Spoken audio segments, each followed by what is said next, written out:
All right, everybody. As promised, we have Randy Brown joining us ahead of UFC 302. As you can tell, Andreas already left. He's on his flight to go to UFC 302 to cover this for ESPN. So it's just me right now. But don't worry, plenty to talk about with Randy. Randy, man, thank you for taking time out of a busy fight week, especially these pay-per-view fight weeks. Always crazy. I appreciate it. No problem, man. No problem. The pleasure is all mine. Yeah, man. Before we get into the fight and what led you here and your recent success, I got to throw it all the way back. And I do this whenever I see this on someone's bio or anything. I've been waiting. You're Jamaican. I grew up in New York around a bunch of Jamaicans. What's your favorite Jamaican meal? Like, what's your go-to if you had to order Jamaican food? My go-to, damn. I'm probably gonna go. I like I like curry goat, white rice with it. Got to be white rice though. Always. No rice and peas with the curry goat. Not with the curry goat. Nah, don't do it. Don't do No. it. The white rice every time. Shout out. I'm actually going to Jamaica in September. Ah, nice. So Nice. What part? this time going just chilling in Montego. I've been to the Nice. grill. The grill's Uh beautiful. yeah, never been to Kingston, but all my friends, like that's where their family's from. Yeah. So I, You, I want to you gotta go go to into the one time. island. Yeah, yeah, Gotta I go want to to go Kingston in one there. time. That's where it's less touristy. That's where like the locals are. You know what I mean? You get to really truly experience Jamaica. Not only for its beauty, but for like the people and the food. You know what I mean? Yeah, But that's where yeah. you really gotta go. That's what they tell me all the time. They're like, yo, nah, you haven't eaten in Jamaica unless you go to Kingston. And Yeah. I was like, all right. This trip, I think I'm renting a car. So this trip, Good. I was like, all Make right, sure I'm make sure out you there. get the when you get your curry goat, make sure you get it with white rice. No rice and Always. peas. Don't do that. Make No, sure. always a beef patty and Yeah. a ting. Yeah.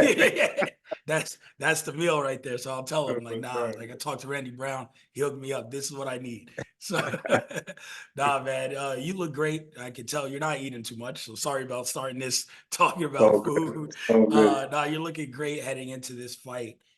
Your last fight, obviously, the performance went great. You got the early knockout, but that was postponed because Mhm. of an illness. How are you feeling after that? You performed well. Any lingering effects, or do you feel like, man, that's all behind me? I'm 100%. Yeah, that's all behind me. I was sick. I had apparently I had pneumonia, but all good, man. All good. That's long behind me now, and now we're just ready to go and go and perform, do what we need to do now. You know what I mean? Yeah, man. Your last, I'd say 6 fights, only one loss in your last six. All of them exciting. You've been running through people. That knockout was insane. And it seems like they're rewarding you by putting you on this pay-per-view card on the Mhm. East Coast.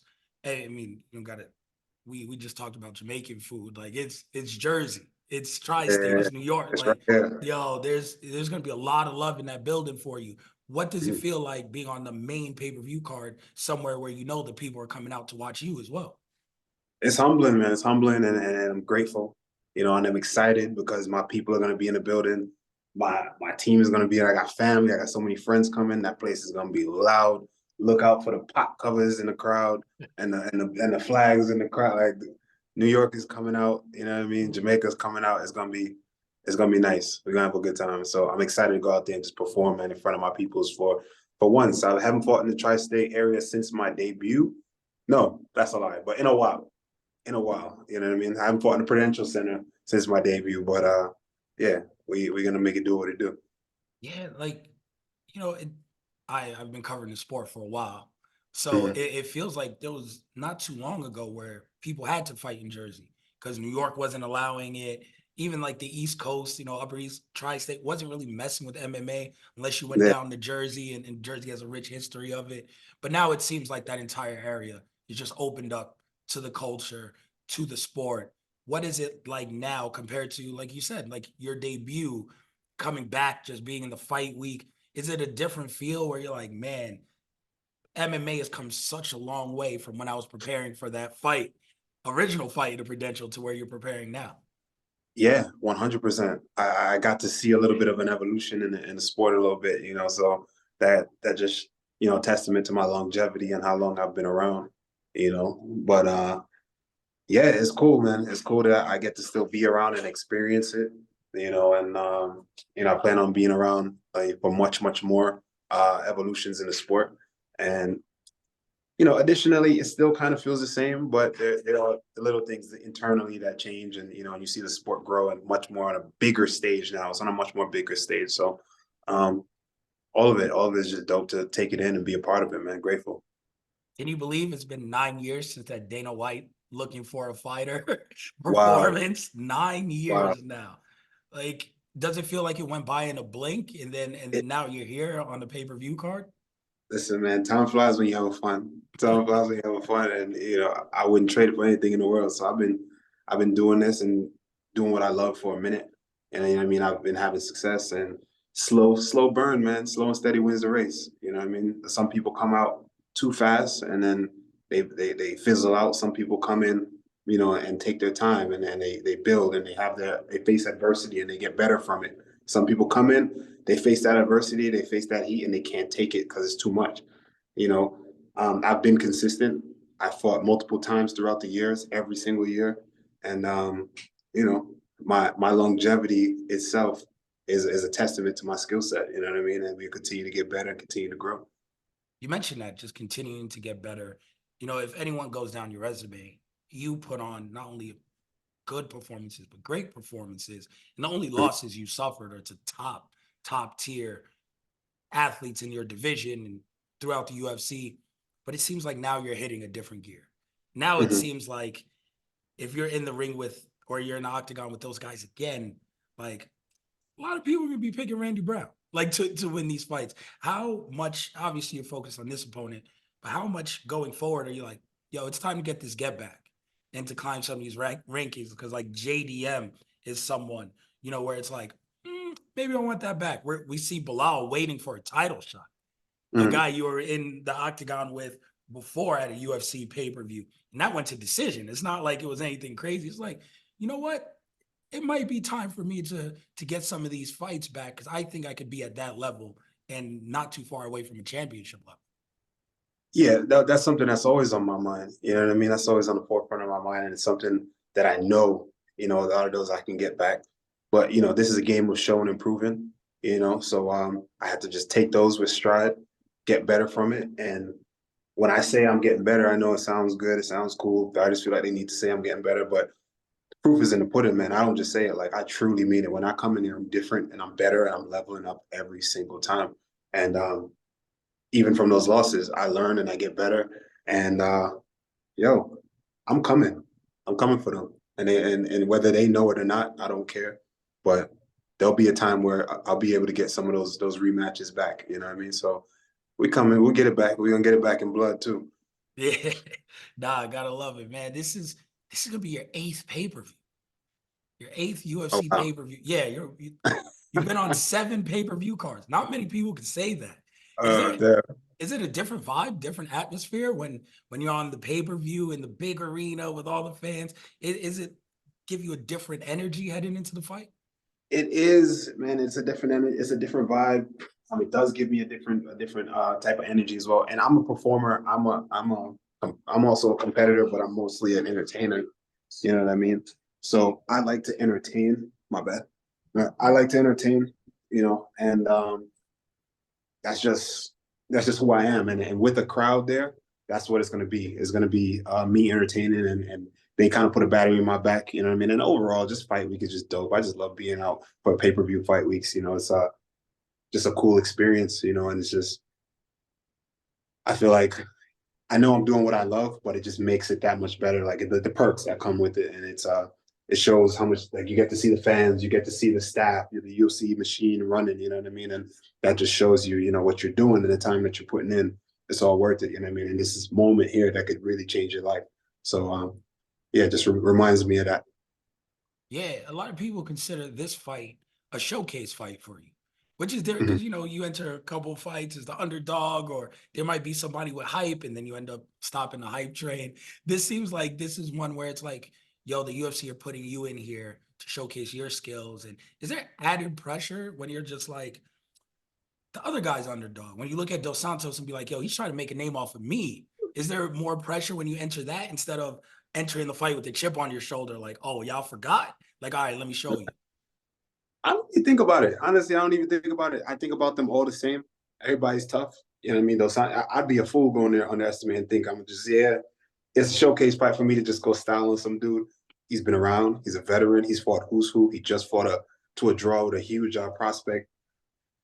Listen, man, I ain't underestimating nobody. When I get in there, he's gonna see me at top form. You know what I mean? Regardless of the rank, the odds. You know what I mean? The fans could say whatever and feel whatever they thickly. They go back and forth. You know what I mean? So for me, I'm taking it as serious as possible. I'm taking it to be, him at his best, at his top form, and he's gonna face me at my top form. And if it's a showcase, if it's a shutout, then that's what it's gonna be. You know what I mean? If it's a back and forth, then that's what it's gonna be too. But at the end of the day, I come out on top. Man, talking about that, someone who's, not a stranger to finishes or great fights, it's not your card, but this just happened at UFC 300. When Dana gave out those huge bonuses, are you looking like, damn, I need to get on one of these? Like, Yeah, you know, that's a fact. That's a fact. That's a fact. We always think about that. At the end of the day, we're prize fighters and martial artists. So, yeah, man, I think that those bonuses could be 100K. Just let's leave it at 100K. I ain't asking for three. yeah, You know what I mean? Just leave it at 100K right now. yeah, Um, no. Listen, we got to but do that. absolutely, Just double it. Let's double I'm it. telling you, absolutely. But yeah, for sure. I love seeing that, and I love being incentivized myself fighting. You know what I mean? When Dana gives out these big bonuses and the UFC does cool shit like that. I mean, I'm not a guy that doesn't get finishes, so I'm not just randomly like hype about it because everyone's supposed to be hype about it. Yeah. Like I'm in the runnings for that. You know what I mean? So it's like, yo, hell yeah, I want to see that. You know what I mean? Bump up some bonuses, and honestly, it'll make me fight even better. I'll take more chances for sure. Yeah, and now again, we talked about Bilal a little bit, and not to overlook your opponent this weekend, but again, your division is wide open. The champion's the champion, and everyone knows Leon's a little disrespected as a champion in the grand scheme of things. But when you look at it, you look at the styles and everything. You've been with some of the top guys. What do you see when you look forward in this division? Because you're a guy who makes weight. It seems like no problems there. Everything's good. So many people for 155 are talking about jumping up and want to go to 170. Islam is talking about that. It's Connor's coming back. He's fighting at 170. It's kind of like for a reason. It seems like people are taking aim at that division. Is your Yeah. division disrespected? Because people consider 185 like, damn, that's a tough division. 155, it's the hardest division in UFC. Seems like everybody wants to get in and jump in at 170. Hey, that's a foolish mistake. I think that's very naive to think that wide open is tough. It's tough to say. I mean, we listen. Just think about the top. Just think about from 15 outside of the top 15. Think about 15 to like 20, right? These are all good guys. I personally think 170 is one of the deepest divisions. Talent wise. Look how I'm 6 and 1 in my last 7, right? Yeah. And I'm still unranked, which is unheard of, right? So and that's welterweight. In any other division, I'm ranked a long time ago. Yeah. You know what I mean? So I think that alone is a testament to the welterweight division. So if people and notice people are saying it, but who's coming up? Where the 55 is at? They saying it, Yep. but where they at? Yeah, Yeah. what I No, mean? that's Only true. thing for People, welterweight is they just don't fight enough. We don't fight enough. That's it. The guys at top don't fight enough. But people are talking. He's talking about they're gonna come up and wake up. They're gonna do this and fight. When Connor come back, he ain't fighting a prospect. He ain't fighting a welterweight. He's probably gonna fight another 55er at welterweight.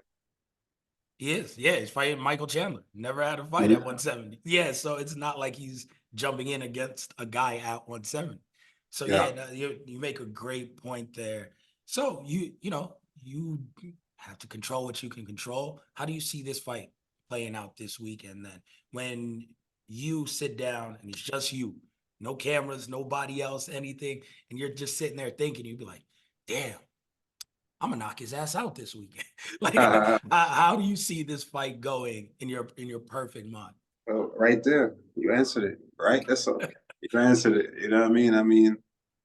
I think that I have a ton of advantages. I know he's super dangerous. I know he's a legit black belt, good power in both his hands. He's aggressive, and I think maybe that aggression will play into my favor. You know what I mean? Him maybe being overly aggressive. So yeah, I think that I win, and I think I get to finish in this one. Man, can't wait to watch it. It's a main card that I think is going to have a lot of finishes, and it starts with you. So I really appreciate that. Thank you for taking time out, everyone. Again, Uh, Randy Brown, well, UFC 302 this weekend. Make sure you guys check it out. In the meantime, be right back.